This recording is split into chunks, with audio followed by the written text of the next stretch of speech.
عاملين ايه يا شباب؟ حلقة جديدة، موضوع جديد يهمنا كلنا او ما يهمناش كلنا. بسم الله الرحمن الرحيم. حابب النهارده اتكلم على حاجة مهمة جدا، وقبل ما اتكلم عليها خليني اديك مثال. عمرك قبل كده حسيت انك في مكانة انت ما تستحقهاش؟ لا. ان انا في وظيفة اكبر من امكانياتي، لا. ان انا خدت درجة اكتر من اللي انا حليته، اللي انا عندي حاجات كتير انا لا استحقها او كده. فلو حسيت بالموضوع ده احب اقول لك congratulations، انت عندك حاجة اسمها imposter syndrome. قبل ما تقلق وتبانك احب اقول لك ان الامبوستر سندروم ده بيجي ل 80% من البالغين، فلو انت بتتفرج عليا فانت بنسبة كبيرة انت بلغت. عزيزي سانتا أنا بلغت. فما تقلقش، اللي عندك ده جالنا كلنا في يوم من الايام. طب حد يقول لي يا ابو حميد انت كده وغوشتني، ايه هو الامبوستر سندروم ده وهل اعيش ولا لا؟ قلت لك يا حبيبي من شويه ان هو كومن وبيجي لنا كلنا، فهتعيش. انت مثبت فيها قوي كده ليه؟ الامبوستر سندروم او متلازمه الامبوستر، سبحان الله يعني. امال حضرتك فاكر ايه يا حبيبي؟ امبوستر سندروم هي متلازمه الامبوستر اكيد يعني. متلازمه المحتال، متلازمه، يعني انا دخلت ترجمتها ترجمه حرفيا وانا بصراحه مش مقتنع بترجمتها الحرفيه. خلينا يا باشا ايه نبقى كده من ايجيبت هاوس باري المعادي يوم 31 وتبقى الامبوستر سندروم. فايه هو الامبوستر سندروم يا ابو حميد؟ ايه هو الامبوستر سندروم؟ زي ما قلنا هو احساس بعدم الاحقيه، انك ما تستحقش الوظيفه دي، او انك ما تستحقش الدرجه دي، او ان انت محطوط في مسؤوليات هي اكبر من قدراتك. كميه الناس اللي جالها الاحساس ده في وقت من الاوقات كتيره جدا وملهاش علاقه بقدراتهم، يعني مش عشان قدراتهم قليله فهم حسوا بالاحساس ده، لا، ناس كتير جدا، ممثلين كتير جدا، لعيبه كوره، علماء، انا تخيلوا انا من وسط كل دول انا كمان جالي الاحساس ده. فطالما انا جالي لما احمد طارق يجيله ما اكيد هيجيلك. هو احساس اللي هو لا لا لا لا، هم عايزين حد اشطر من كده، هم عايزين حد عنده مقومات احسن من كده. بقول لك جالي انا مش هيجيلك انت. انا رقم واحد. لا كده والله رقم واحد. لا يا استاذ، انا رقم واحد. لا يا استاذ.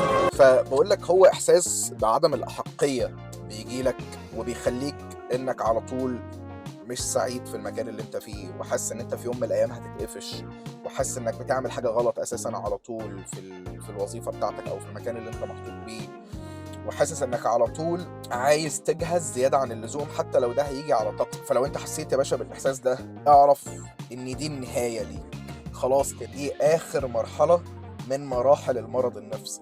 انت خلاص تو ليت يا باشا انك تتعالج. لا لا لا بهزر، الموضوع زي ما قلنا هو بسيط جدا وبيجي للناس كلها. فانا جاي اشارك شويه تيبس اند تريكس انا عملتها ونفعتني في موضوع الامبوستر سندروم، او احساسي بان انا على طول عامل حاجه غلط، او على طول ان انا مش في المكان اللي انا استحقه. اول حاجه اكتب اي انجاز انت عملته، حتى لو الانجاز ده في نظرك صغير، وساعات كتير هتحس ان كل انجازاتك صغيره، وساعات زي ما احنا قلنا انت حاسس انك مش مستحق اساسا للمكان اللي انت فيه. فاكتب كل الانجازات اللي انت عملتها، واكتب من وجهة نظرك ايه اللي وصلك للمكان اللي انت فيه. لو انت حاسس انك في مكان اكبر منك او في مشروع اكبر من قدراتك او كده، اكتب برضو انت ايه اللي وصلك. تفتكر الناس دي اختارتني ليه؟ هم برضو مش هيختاروك برضو عشان يعني سواد عيونك، الا لو انت فاهم. اسماء جلال يا جدعان، اسماء جلال حلوه، انا بحس اسماء جلال حلوه بس بحس برضه ان هي اوفر ريتد. لجلاس فور ايفر. اعرف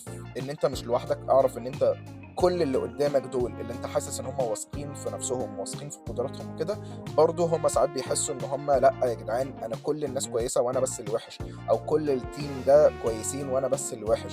فاكتب كل الحاجات دي، حاول ما تقارنش نفسك بحد، حاول تقرا انك ازاي تحسن من الاحساس ده. يعني خش اقرا عن الامبوستر سندروم، خش اقرا ان انا ازاي احسن نفسي في الموضوع ده. طب سؤال دلوقتي سأل لي، هل الامبوستر سندروم جالك يا احمد يا طارق وانت بتعمل موضوع اليوتيوب ده؟ اقول لك لا طبعا، ابسولوتلي لا طبعا. كبسوا يا شباب يا جدعان. الناس اللي بتتفرج من غير ما تعمل سبسكرايب، ايه تفضل كده لحد امتى؟ ما تعمل يا حبيبي سبسكرايب، خسران ايه؟ كاره الخير لاخوك ليه؟ فاك يو. لو انت راجل قول لمصر كلها از هول دي يعني ايه؟ طب لو سمحت ده طبعا ياخدنا للنقطة الثانية، الا وهي ان fake it till you make it. حتى لو انت حاسس انك اصغر من المكان ده، حاول انك تضحك على نفسك، وحاول انك تبقى شايف انك لا تستحق المكان ده عادي، وان لا انا من الناس الكويسة اذا ما كانش ان انا اكون احسن واحد فيهم، لحد ما تقتنع بعد فترة ان لا، ان الموضوع اسهل مما كنت تتخيل، وان امكانياتك قادرة تسد. طيب حد تاني هيسألني يا ابو حميد يا حبيبي، هل الامبوستر سيندروم ده ليه مضاعفات؟ هل في يوم من الايام هموت؟ الاجابة هي للاسف في يوم من الايام هتموت، بس مش بسبب الامبوستر سيندروم، بسبب فيروس سي. هتموت بسبب فيروس سي. هل الامبوستر سيندروم ده ليه مضاعفات؟ اهم مضاعفات او اهم حاجة انت هتحسها لو فضلت ساحل نفسك في الحوار ده، انك بتشتغل زيادة عن اللزوم او بتشتغل بشكل جامد. الشغل الكتير ده ممكن يسبب لك بعدين مشاكل، ان انت حاسس ان انت خلاص احترقت.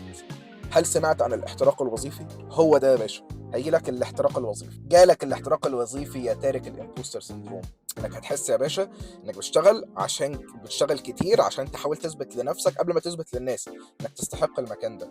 تاني حاجة بقى وده المهم، انك ساعات ممكن ترفض حاجات او ترفض فرص بتجيلك، شغلانات بتجيلك بقى، مشاريع بتجيلك، اي حاجه تقول لا لا لا لا هم اكيد محتاجين حد احسن مني. يا حبيبي امال هم كلموك ليه؟ فدول اعتقد دول اكتر 2 او اكتر حاجتين اللي عندهم الامبوستر سيندروم ممكن تعملهم بعدين مشاكل، الا وهي ان انت يا باشا تبقى جالك الاحتراق الوظيفي، او انك تبقى بترفض فرص كانت ممكن تخليك احسن لمجرد انك حاسس ان انا لا استحق هذه الفرص، او ان انا مش هعرف ادي في الفرص دي. ابقى اعمل ايه يا عمو عشان ابقى احسن وعشان ما احسش ان انا عندي الامبوستر سيندروم دي؟ اول حاجه اعرف انك مش لوحدك، وبيجي ل 80% من البالغين. فلو انت بلغت هتجيلك. اكتب انجازاتك، اتكلم مع حد انت بتثق فيه. 3 حاجات. احكي لكم قصه.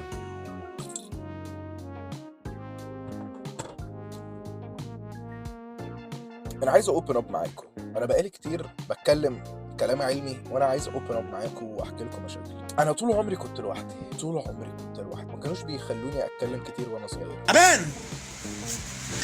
تعبان. فلما كبرت قلت ان انا لازم اعمل بودكاست، بس معيش فلوس اجيب السيت اب بتاع البودكاست. قلت يا احمد خلاص اعمل يوتيوب شانل لحد ما يبقى عندك الفلوس بتاعت البودكاست عشان تتكلم وتعوض الفترة اللي انت ما كنتش بتتكلم فيها. باي باي، لاف يو.